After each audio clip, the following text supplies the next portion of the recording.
Hello दोस्तों, आप सभी का स्वागत है हमारे यूट्यूब चैनल एसएसए कोचिंग पे। तो दोस्तों, आज हम लोग यूपी टेट 2023-24 के लिए पर्यावरण का प्रैक्टिस सेट हम लोग करेंगे और यह प्रैक्टिस सेट हम लोग सेकंड कर रहे हैं। तो आप लोग इस वीडियो को पूरा अंत तक देखिएगा और हम लोग यूपी टेट से जो पर्यावरण सीडीपी हिंदी का क्वेश्चन हम लोग रात 8 बजे डेली हम लोग करेंगे, इसका प्रश्न प्रैक्टिस सेट। तो आप लोग डेली वीडियो को ज़्यादा से ज़्यादा शेयर करिएगा और ज़्यादा से ज़्यादा देखिएगा। तो चलिए हम लोग आज का पहला प्रश्न स्टार्ट करते हैं और यह क्लास डेली रात 8 बजे होती रहेगी।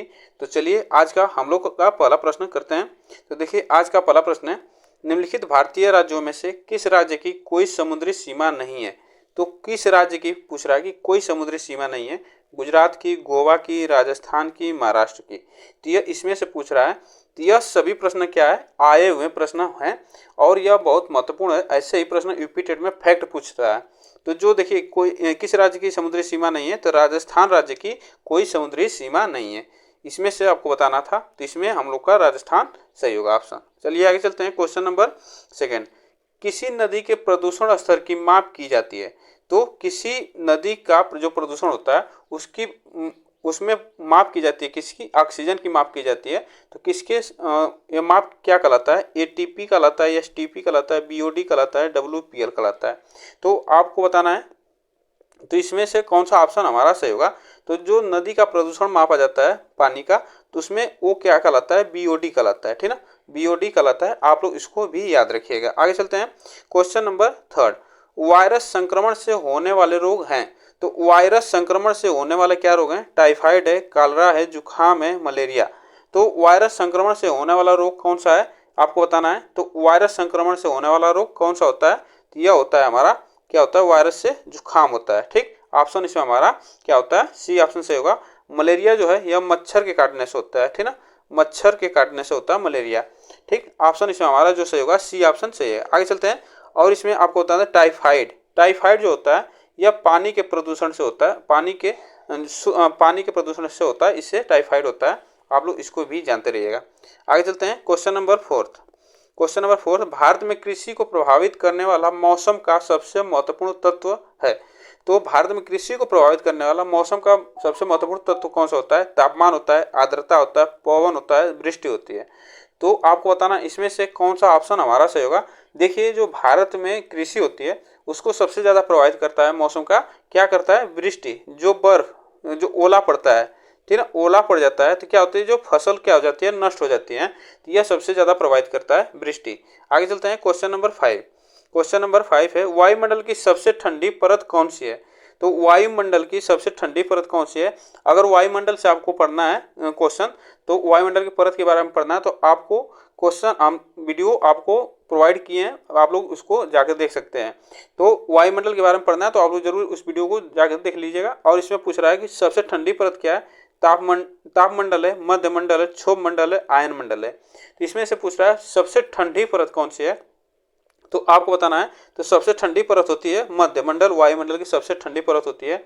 और क्षोभ मंडल जो होती है यह सबसे निचली परत होती है, ठीक ना, सबसे निचली परत होती है। आप लोग इसको याद रखिएगा। तो इसमें जो ऑप्शन हमारा बी होगा सही होगा। आगे चलते हैं। क्वेश्चन नंबर हमारे 6, निम्नलिखित में से कौन सी एक ग्रीन हाउस गैस है। तो कौन सी एक ग्रीन हाउस गैस है, sulphur dioxide, oxygen, argon, methane. इसमें से कौन सा ऑप्शन हमारा सही होगा, ग्रीन हाउस गैस पूछ रहा है, तो इसमें से कौन सा ऑप्शन हमारा सही होगा। तो ग्रीन हाउस गैस जो होती है, तो इसमें कौन सी है हमारी, तो यह मीथेन है। जो मीथेन है यह ग्रीन हाउस गैस होती है। मीथेन का उत्सर्जन होता है धान के खेतों में होता है, ठीक ना, और जुगाली करने वाले जो पशु होते हैं उससे भी होता है मीथेन का उत्सर्जन। तो आप लोग इसको भी जानते रहेगा, ये ऐसे क्वेश्चन आते हैं। तो इसमें जो ऑप्शन हमारा डी सही होगा। आगे चलते हैं। Question number 7, question number 7, Bharat में प्रोजेक्ट टाइगर की शुरुआत कब हुई थी। तो भारत में प्रोजेक्ट टाइगर की शुरुआत कब हुई, 1973, 1982, 1992, 1996। तो आपको बताना है, तो भारत में प्रोजेक्ट टाइगर की शुरुआत कब हुई। तो प्रोजेक्ट टाइगर की शुरुआत हुई थी यह 1973 में हुई थी। भारत में प्रोजेक्ट टाइगर की शुरुआत 1973 में हुई थी। और क्वेश्चन पूछता है प्रोजेक्ट टाइगर के बारे में, तो आपको बताइए, टाइगर स्टेट के बारे में पूछता है, तो टाइगर स्टेट आप कौन सा राज्य बताएंगे। टाइगर स्टेट के बारे में आप लोग कौन सा राज्य बताएंगे, तो यह है एमपी। एमपी जो मध्य प्रदेश है यह इसे टाइगर स्टेट के भी नाम से जाना जाता है। आगे चलते हैं क्वेश्चन नंबर 8। पृथ्वी तल पर उस काल्पनिक रेखा को क्या कहते हैं जो 180 डिग्री मेरिडियन यामोत्तर पर खींची गई है। तो आपको बताना है पृथ्वी तल पर उस काल्पनिक रेखा है जो 180 डिग्री मेरिडियन यामोत्तर पर खींची गई है, उसे क्या कहते हैं? अंतर्राष्ट्रीय तिथि रेखा कहते हैं, कर्क रेखा कहते हैं, विषुवत रेखा कहते हैं, प्रधान यामोत्तर रेखा कहते हैं। तो उसे क्या कहते हैं? तो इसमें जो ऑप्शन हमारा सही होगा, ए ऑप्शन हमारा सही है, ठीक ना। ये ऑप्शन अंतर्राष्ट्रीय तिथि रेखा उसे कहते हैं, 180 डिग्री मेरिडियन यामोत्तर रेखा को। आगे चलते हैं क्वेश्चन नंबर 9, जो यह है निम्नलिखित में से किस राज्य में gulf of Mannar marine park राष्ट्रीय पार्क स्थित है। तो गल्फ ऑफ मन्नार मरीन राष्ट्रीय पार्क स्थित है किस राज्य में? गुजरात में, तमिलनाडु में, अंडमान द्वीप में और पश्चिम बंगाल में। तो इसमें आपको बताना है गल्फ ऑफ मन्नार मरीन राष्ट्रीय पार्क स्थित है, यह कौन सा ऑप्शन हमारा सही होगा? तो इसमें जो ऑप्शन हमारा सही होगा यह होगा तमिलनाडु में यह गल्फ ऑफ मन्नार मरीन राष्ट्रीय पार्क स्थित है, इसको भी आप लोग जानते रहिएगा। आगे चलते हैं क्वेश्चन नंबर 10। जनगणना 2011 के अनुसार भारत में लिंगानुपात है। तो देखिए जनगणना 2011 की हुई है और 2019 में होने वाली थी, 19 में होने वाली थी लेकिन नहीं हो पाई थी, 19 अब होगी।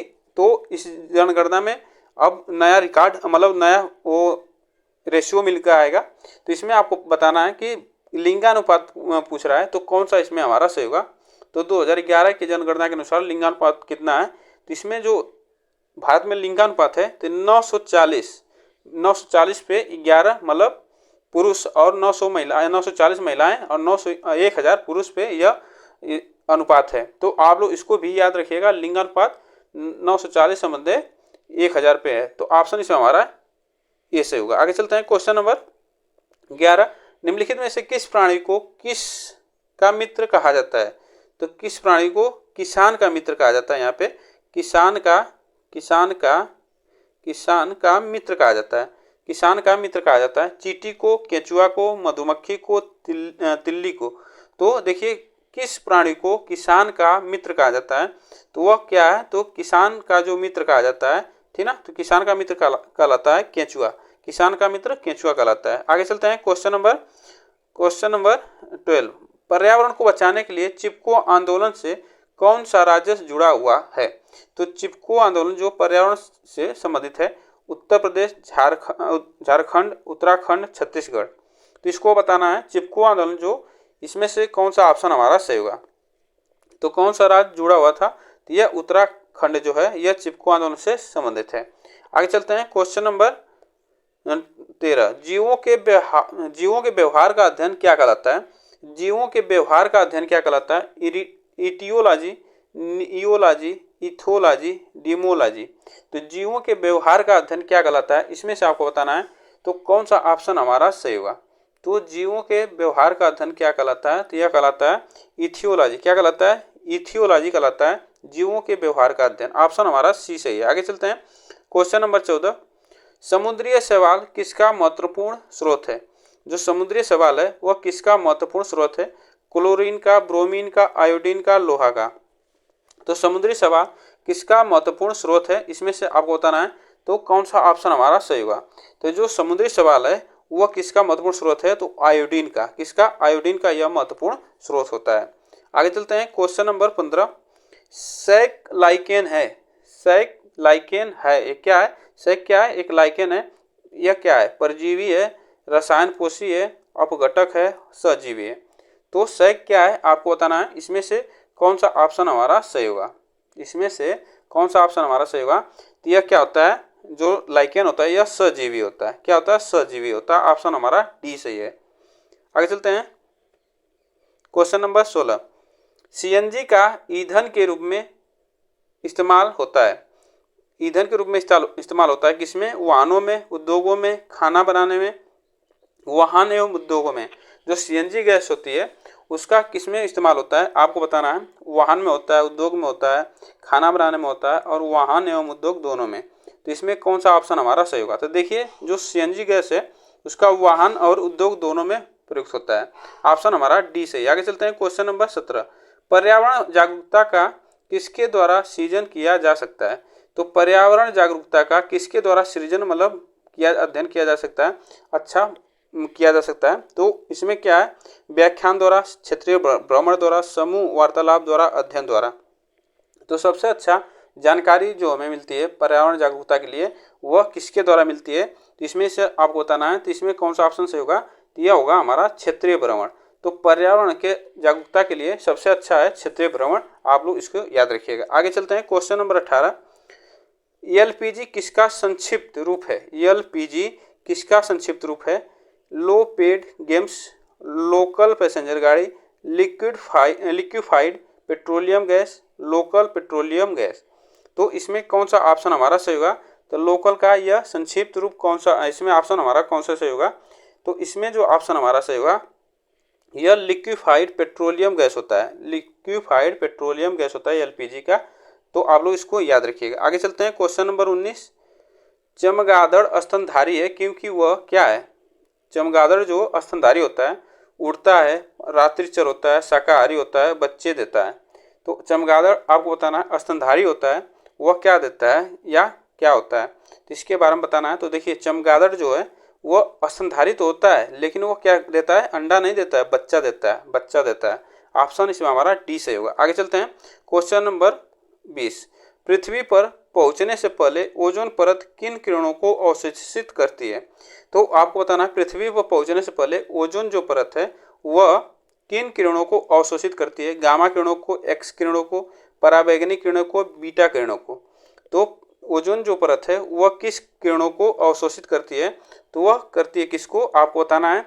इसमें से कौन सा ऑप्शन सही होगा, तो यह करती है पराबैंगनी किरणों को अवशोषित करती है, ठीक है। इससे क्या होता है, पृथ्वी पर कम हानियाँ होती हैं। उस अल्ट्रावायलेट से क्या होती है कि त्वचा कैंसर हो जाता है, त्वचा कैंसर हो जाता है अगर वो अल्ट्रा वायलेट किरणों को न रोका जाए तो पृथ्वी पर जितने जीव जंतु हैं उससे बहुत हानियाँ होगी। आगे चलते हैं, क्वेश्चन नंबर 21, पर्यावरण की परिभाषा क्या है। देखिए परिभाषा की बात किया जाए तो यूपी जो टेट है इसमें परिभाषा भी पूछता है और सुपर टेट भी है, तो इसमें भी परिभाषा पूछता है इसमें, ठीक ना। आप लोग इसको भी याद रखिएगा, तो परिभाषा भी पूछा जाता है। तो पर्यावरण की परिभाषा क्या होती है, ये बायोटिक एवं बायोटिक को घटक, समुद्र तल के नीचे पृथ्वी पर वस्तुएं, चीज जो हमको घेरती है, उपरोक्त में से कोई नहीं। तो इसमें आपको बताना पर्यावरण का परिभाषा क्या होती है। तो देखिए पर्यावरण जो है हमारे बायोटिक और अबायोटिक जो घटक होते हैं, यह हमारा ऑप्शन हमारा सही होगा, ये ऑप्शन हमारा सही होगा इसमें। आगे चलते हैं, क्वेश्चन नंबर 22, निम्नलिखित अंतर्राष्ट्रीय संस्थाओं में कौन सी संस्था वन्य जीव संरक्षण के प्रति समर्पित है। तो कौन सी जो संस्था है यह वन्य जीव संरक्षण के लिए समर्पित है, UNFPA, UNDP, UNESCO, WHO। तो इसमें कौन सा ऑप्शन हमारा सही होगा, तो कौन सा ऑप्शन इसमें हमारा सही होगा, तो इसमें ऑप्शन हमारा जो सही होगा यह होगा UNDP। यह जो होता है वन्य जीव संरक्षण के लिए समर्पित रहता है। तो आप लोग इसको याद रखिएगा। इसका फुल फॉर्म होता है United Nation of Development Programme, यह होता है, आप लोग इसको याद रखिएगा। चलिए आगे चलते हैं। अगर आप लोग को पता होगा इसका फुल फॉर्म तो कमेंट बॉक्स में जरूर बताइएगा, अगर हम सही बताए हो तो आप लोग इसको बताइएगा। तो UNDP का फुल फॉर्म क्या होता है। आगे चलते हैं, क्वेश्चन नंबर 23, कृत्रिम वर्षा के लिए मेघ बीजन के लिए प्रयुक्त रसायन है। तो कृत्रिम वर्षा जो कराया जाता है, जो बादलों में अगर वर्षा नहीं हो रही है तो कृत्रिम वर्षा के लिए मेघ बीजन के लिए प्रयुक्त क्या किया जाता है, कौन सा रसायन किया जाता है, silver nitrate, potassium bromide, silver iodide, potassium nitrate. तो इसमें कौन सा ऑप्शन हमारा सही होगा।